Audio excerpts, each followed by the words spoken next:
Chapter 14 is called Roaming into Rome. So Rome as in the city.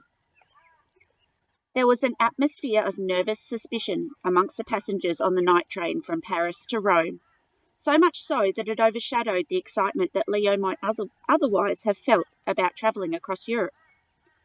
He was too worried about the task that lay ahead to even notice the unique charm of his foreign surroundings.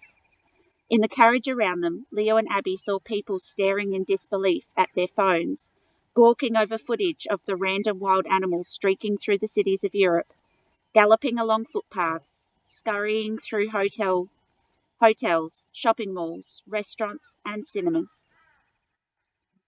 It was being called the animal virus. The words had been broadcast in bold capital letters on TV screens all over the Paris Osterlin train station. Leo and Abby had watched with deepening horror as they hurried to catch the train, and although they noticed that some people appeared to be entertained by the novelty of it all, most saw it as a sign of the end of civilization, a signal that the very fabric of human society was unravelling. Leo thought that this was an understandable assessment, particularly as so much of the footage had now emerged showing people actually turning. In the space of just a few days, thousands of years of concealment had been ripped away.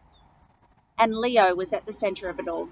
It wasn't just for fear of eating the turnicide bacteria that he had lost his appetite.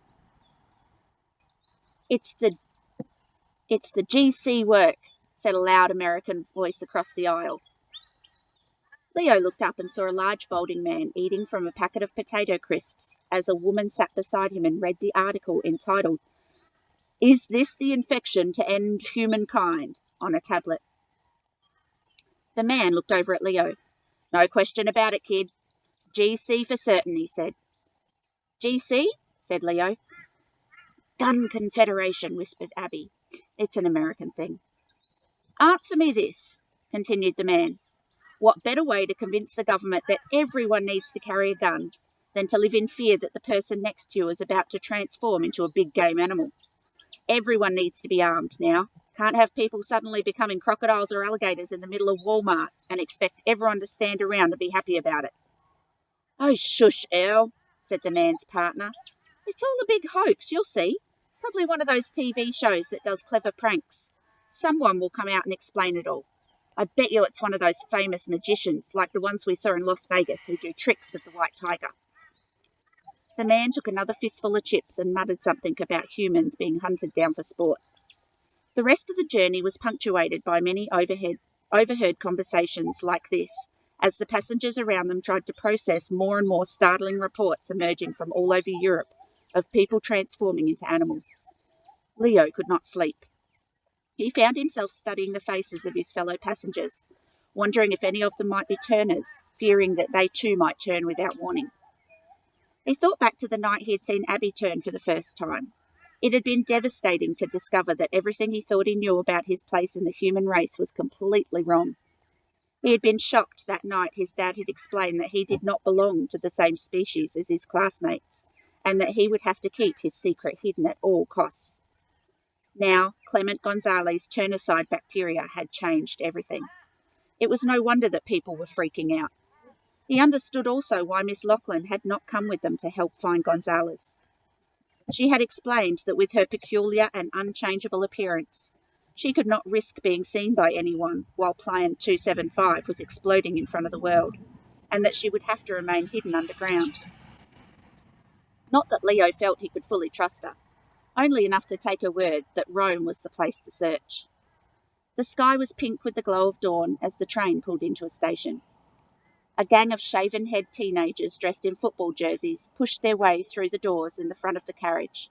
The whole atmosphere immediately became tense. "Any animal freaks hiding in here?" said their leader, a gangly, pimple-faced teen with a spider tattoo on his neck. He spotted Abby and sauntered up to her, grinning. "What about you, lovely?" he said, leaning over a chair. His mate smirked. "Not about to get wild on us, are you?" Leo said nothing. Abby's heart raced. Leo knew this would not end well. Lost your voice, darling, said the teen, leaning close to Abby. With lightning speed, Abby grabbed his fingers and bent them backwards with a ferocious crack that sounded like a branch being snapped. The teen screamed a high-pitched wail that could have easily come from a newborn baby. He stared at his hand, tears streaming down his pockmarked face. His fingers were dangling backwards so loosely that his fingernails were touching the back of his hand. Ugh. I was just having some fun, he cried as his mate snickered at how the exchange had played out. Me too, said Abby, standing up. So she grabbed Leo by the arm. Come on, this is our stop. She stood up and slipped down the aisle, calling out to the gang of teens. Watch out for those animal freaks, they could be anywhere. Leo hurried off the train behind her just as the doors closed. The gang stared out at Abby in disbelief as the train pulled away. Said Leo, looking around. This isn't our stop. I know, said Abby, but we've been stuck in that metal box for long enough, and it'll be quicker to fly there. Fly, said Leo, looking at the sky confused. He noticed Abby staring at him expectantly, the pinkish glow of sunrise on her face. Oh, no, he said, come on. You've done it before, Leo, and this time it doesn't matter who sees us. The citizens of Rome had witnessed many curious sights during the ancient city's long history, but perhaps none as curious as the Andean condor sweeping down through the clouds towards the ruin of the Colosseum, with a lithe, black-haired teenage girl gripping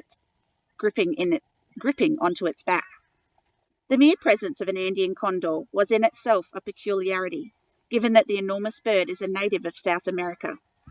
That it had a human passenger affirmed the extraordinary nature of the spectacle. Fortunately for Leo and Abby, as they flew through the dawn sky, most of the citizens of Rome were still asleep.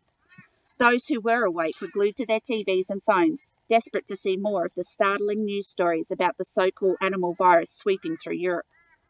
The night had been rife with reports, and there was now enough amateur footage of these bizarre transformations that they were being played on an endless loop across every news outlet. Indeed, ever since people had started randomly transforming into animals all over the city, Rome was in emergency lockdown. The buses had stopped, restaurants were empty, and all the major tourist attractions were closed. Consequently, Leo and Abby landing in the middle of the Colosseum went totally unnoticed. Leo returned the moment they touched down in the giant ancient amphitheatre, his turnstile outfit twanging back to his usual shape. Well, that's one way to beat the traffic, he said, flexing fingers that had been feathers just seconds earlier. Abby threw him his jeans, shirts and a t-shirt just as the uniformed guards came running towards them. Virus animale! He yelled, pointing a baton at Leo. Uh-oh, said Leo, pulling his clothes over his turnstile outfit. He felt twitchy and wondered if it was any of the features of the condor were still visible. Abby stepped between the guard and Leo.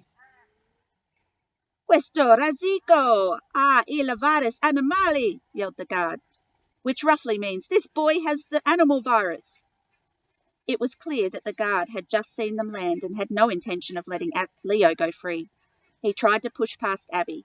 Leo flinched as the guard waved his baton and shouted in rapid-fire stream of Italian. Then there was a loud psh sound, and the guard froze, his eyes glazed.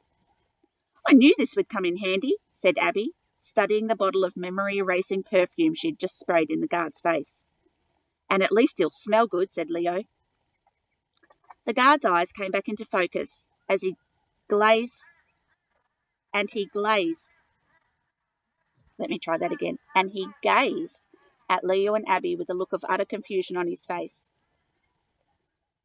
Che successo?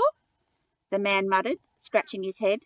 He'd asked them what happened, but the words were barely out of his mouth when Abby sprayed him again. Yo! Yelled the man, as the spray stung his eyes, which is the Italian way of saying, yo! Whatever he said next, he was too dazed to notice Leo and Abby racing away into the Colosseum's labyrinth-like outer structure.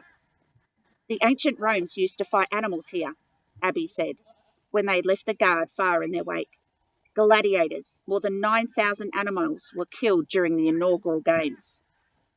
I wonder if any of those animals are actually turners, said Leo, as they weaved through the stone corridors searching for an exit. It was impossible not to be impressed. Hello. Leo felt the weight of its 1,000 years of history bearing down on him, and he couldn't help feeling like an insignificant blip among it all. And yet he knew he wasn't. He knew that everything that was happening was directly related to him. "What's the name of this place that we have to find?" said Leo. "Haunted Roppers." "Haunted Rotters," said Abby, looking at the slip of paper on which Miss Lachlan had written her instructions. "Museum of Taxidermy." Miss Lachlan said that was the clue to finding Gonzales. "What's the plan?" said Leo. "We just walk in there and ask for him?" "No," said Abby, sneaking towards the Colosseum's exit. "We sneak in, find him, and kick his butt." "Oh, I like that plan much better," said Leo. Well, that was a long chapter. So our next chapter is called Haunted Rotters. Chapter 15, Haunted Rotters.